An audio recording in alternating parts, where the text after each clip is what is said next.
guys, we got this. Let's go. Gun wide trips weak. Pros X go. On one. Ready? Right.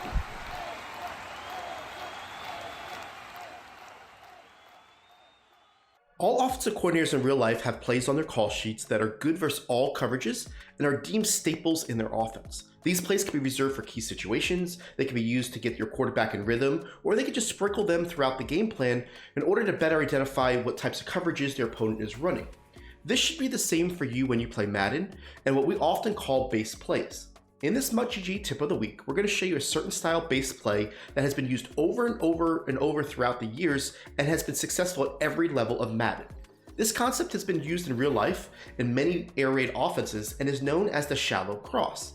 Now in Madden, due to the ability to see the entire field as a user, the crossing route tends to be a little bit deeper in the form of a post or a deeper crosser, but the concept still remains the same, where it's going to stress the defensive user, both shallow and deep, going different directions in order to make them have to make a decision and making the easy read for you. Now, one of the best things about this concept is it can be added to any offense that you're currently running. Due to the fact that it can be used with a lot of different types of routes and be able to be hot routed itself, you could use this whether you're in a spread offense, whether you're in a compressed offense, whether you're in under center. The concept remains the same, and we're going to show you how you can add this right away so you can have this base play style to what you're already running. So we're going to go look into 3 different game plans that we did this year with pro players and highlight one play from each of their game plans to show you how they use this concept in the formation they were running. Let's start off with Astro and his Bengals offense. The play that we're going to use here is the post wheel drag from the gun tight slots halfback weak. All you have to do on this play is put the running back on a wheel, the outside wide receiver on the right side on a streak, and then the slot receiver, we're going to put him on a slant and motion him over. What you're going to see is that I've got 3 easy progression reads in which you're going to take the tight end on the drag early, or you can wait a little bit longer and read the user and go to either the slant over the middle if the user goes and follows the post, or you can go ahead and wait for the post to be the last progression if the user stays in the middle of the field looking for that slant or the drag and the post to be open over the top. Now for the next example of this Madden style shallow cross concept comes from Clef's bunch offset from the play mesh post. What he does is he puts the solo wide receiver on a streak, he blocks the running back, and he puts the middle bunch receiver on a flat. Then lastly, what he's going to do is use the tight end on a motion slant as a shallow threat.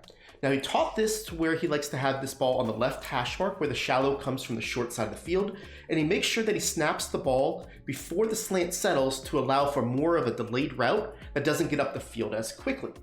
It's the same concept as he's going to do a high-low read to either the slant or the post, depending on what the user plays, with a check down option to the flat, depending on how far the defense is commanded to play.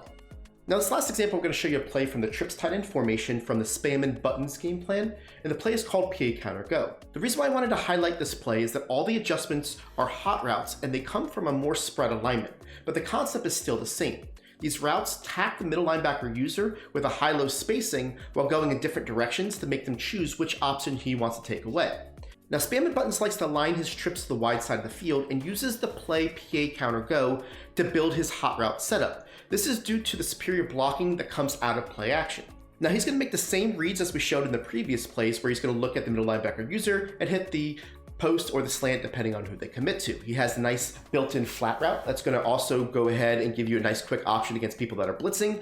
It's going to pull down coverages for the post to get open more towards the sidelines if he wants to wait a little bit longer, but it also gives you a nice opportunity if somebody's playing deeper zones to have somebody that sits on the sideline for an easy throw.